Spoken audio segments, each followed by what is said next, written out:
It is.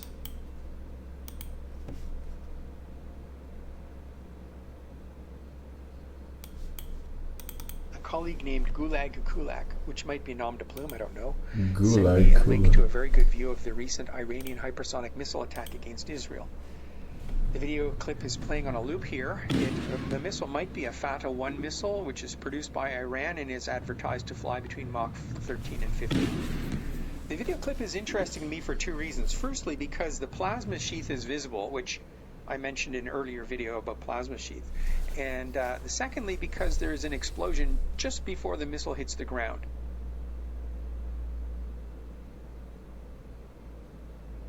Now, the plasma sheath is the bright orange streak that appears just before the missile hits the ground. That streak is not the rocket motor. The rocket motor is at the back of the missile, and it's unlikely to be still running when the missile hits anyway. But the orange streak is clearly starts at the front of the missile and extends quite a distance back. Anyway, so what's a plasma sheath? Well, missiles which fly above Mach 5 develop a plasma sheath around them. Above Mach 5, the air in front of the missile becomes so compressed and so heated, the missile is moving so fast, the air can't get out of the way, so it's fast enough, so it gets very hot. So hot that electrons become disassociated from their atomic nuclei.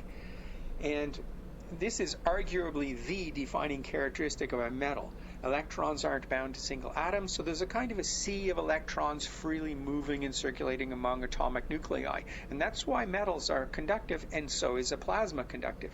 And as I said in an earlier video, because of this, a hypersonic missile that needs to hit a target that can move after the missile is fired, will require a seeker of some kind.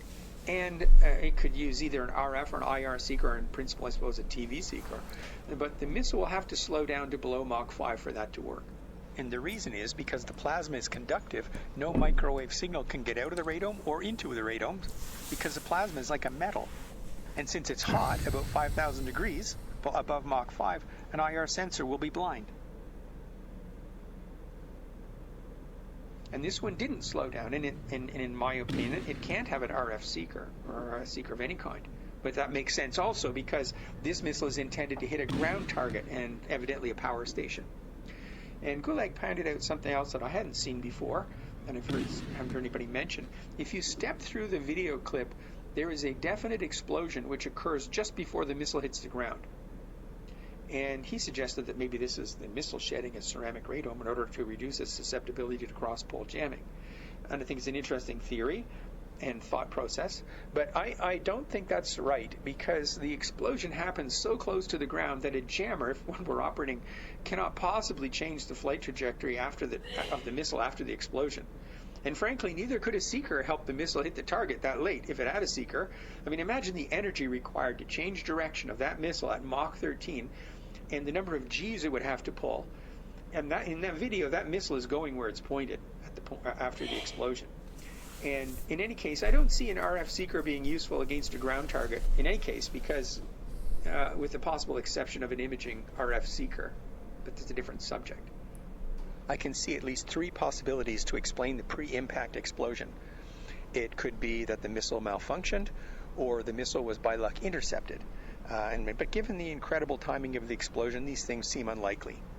It seems much more likely to me that the designers have determined that the maximum destructive effect of a hypersonic missile happens if it detonates above the ground, in the same way that a nuclear bomb detonation above the target causes the greatest effect. And wow, educational stream.